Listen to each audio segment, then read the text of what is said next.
Olha, adotar uma criança é transformador, mas tem lá os seus desafios. Para falar sobre essa adaptação, nós recebemos aqui no estúdio a doutora Ketna, que é psicóloga especialista e explica para a gente as principais fases dessa adoção. Hoje, logo cedo, ela veio na rádio para falar de adoção e a gente acabou falando de outros assuntos aí que estão permeando a imprensa. Doutora, obrigado pela presença, é um prazer receber você aqui, tá? Muito prazer.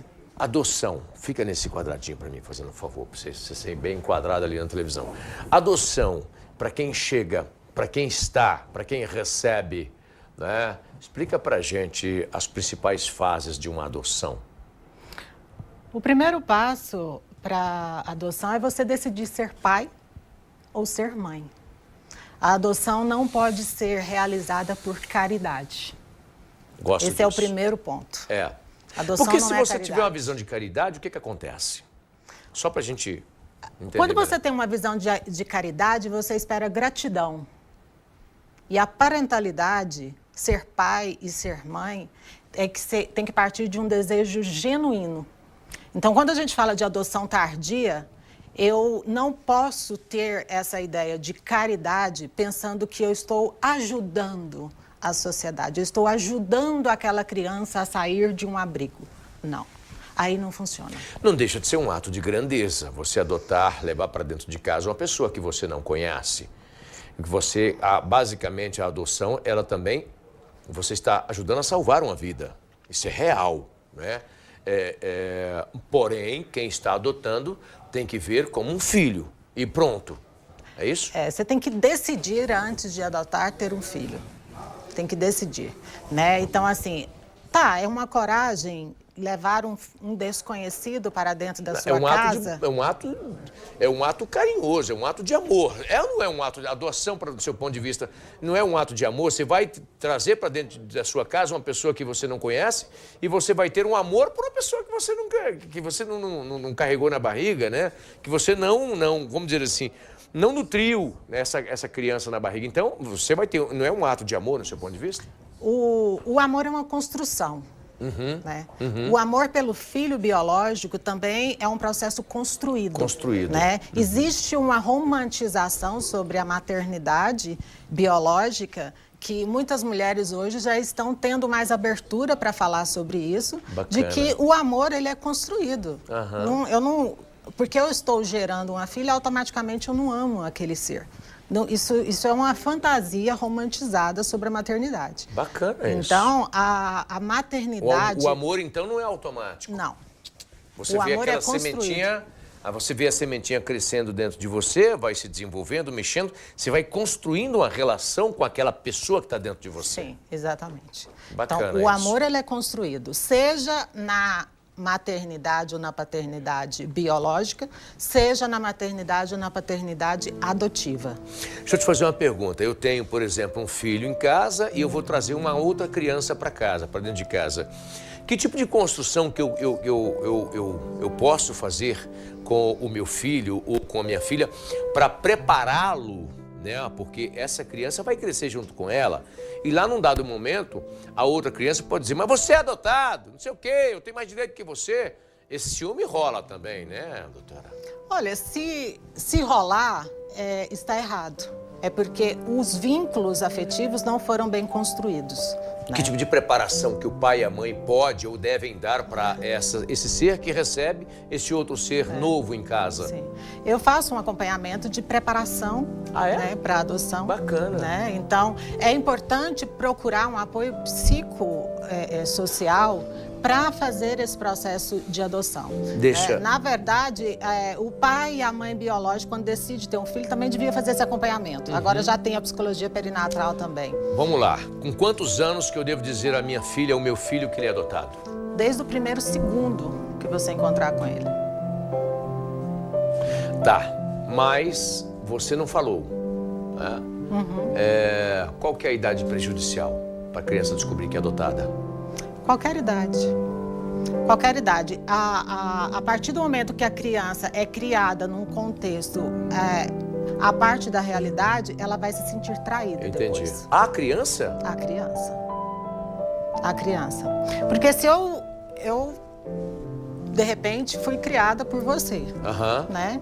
Achando que você é meu pai biológico. Sim. Nem faço ideia do que é adoção, que existe adoção. E aí, de repente, eu estou com 5 anos e você chega em mim e fala, olha, o papai não é seu papai biológico, o papai pegou você num abrigo, assim, mas conta a assim, sua história. Mas é preciso ser dito.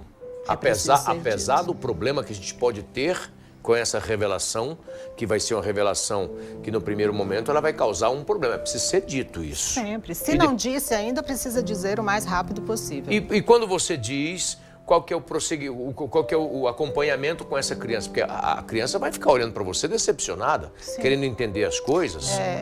Eu faço mediação desse processo. Você faz a mediação desse processo. Né? Então aí eu vou preparando a família, preparando a mãe, preparando o pai, para lidar com essa realidade, para poder lidar com essa história, para que traga leveza para essa história. Porque muitos pais não contam sobre a adoção por medo. Por medo de não serem amados, por medo de não serem aceitos. A reação da criança. A reação da criança. Então eu vou preparando os pais para lidarem com mais leveza sobre essa história e preparando a criança. Qual o melhor ambiente para falar com a criança que ela é adotada? É num quarto dela, no seu quarto, na mesa da cozinha na hora do almoço, na sala de televisão, com todo mundo tem que estar junto? Como é que é isso? A criança vai percebendo. Né? Normalmente, a maioria dos casos que chegam para mim no consultório, a criança percebe que tem alguma coisa diferente na história dela, que ela não tem traços tão característicos biológicos com o pai e com a mãe. Então, no fundo, a criança já sabe. Né? Então, e outra, contar para a criança, isso falando de crianças menores, que ela é adotada, você não vai fazer isso só uma vez. Então, o melhor ambiente, se você tem um filho que é adotado e não disse para ele ainda que ele é adotado, procure um profissional para ajudar nessa mediação. Né? Muitas vezes eu faço isso no consultório, né? Eu vou preparando. Só que vários casos já ocorreram onde, quando começa esse preparo, a criança já se manifesta. E aí o pai já está preparado para poder lidar com a situação. Então, qual que é o ambiente? Quando a criança manifestar. Qual que é o caso mais trágico que você acompanhou, mais complicado nessa revelação bombástica? Porque é uma revelação bombástica. Um adulto, já doutor, né, com 30 e poucos anos, ficou sabendo que não era filho biológico. Isso gerou um transtorno muito grande para ele. Inconscientemente, ele era pai adotivo, a história dele. Ele optou por ser pai adotivo. Gracinha, né? É uma história muito bonita, mas isso desestruturou ele como ser humano de uma forma muito profunda. Acompanhei ele por um tempo, conseguiu lidar com toda a situação, mas o que fica é um sentimento de traição. Então, assim, a sensação de que a minha vida toda foi uma mentira é muito grande. Então, aí a gente precisa trabalhar isso. Tá. E a criança que a gente adota? Por que tem gente que adota a criança e fica com dó dela a vida inteira e acaba transformando em um adulto doente? Assim como muitos pais biológicos não têm coragem de colocar limite nos filhos por culpa. Culpa. Carregam a culpa, ficam com dó da criança e começam a tratar aquela criança como se ela fosse merecedora de um cuidado para além do necessário. Eu vou fazer um podcast sobre esse assunto com uma advogada, não sei se você conhece a doutora Roberta. Roberta, conheço. Vamos Roberta fazer um podcast junto? Nós três? Combinado? Vamos. Temos muito a falar sobre esse assunto. Agradecer você pela presença aqui no nosso programa. Para mim foi um orgulho conhecer você pessoalmente e nos colocar à disposição aqui, porque eu acho que a adoção é um ato maravilhoso. Eu acho que é um ato que mais pessoas tinham que adotar mais crianças e etc e tal, dar lar, dar colo, dar limite, escola, educação, etc e tal. Obrigado pela sua presença aqui. Obrigada. Grande abraço. Você pode continuar ali à vontade aí, tá bom?